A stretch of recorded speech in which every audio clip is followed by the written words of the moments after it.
გუშინ აი სალაპარაკო ენაზე ვიტყვი. მე ძალიან ბევრი რაღაც როგორც კომისიის თავმჯდომარემ გავატარე.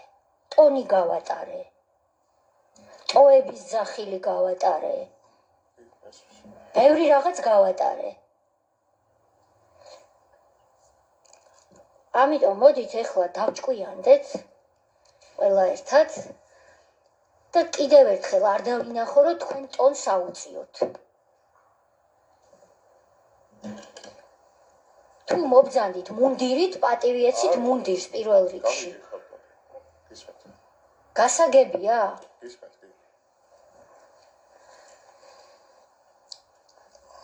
რა გინდათ ვერ გავიგე. რა მინდა და ეხლა დაგისვამთ კითხვას და უპასუხეთ და გისვამენა კითხვებს. და აქ არც ერთი ის არ გეგონოთ ისა ბილად ვიტყვი და ბოდიშ ვუხდი აქ წევრებს. თქვენზე ნაკლები მამაკაცი ვინმე რა. წერტილი.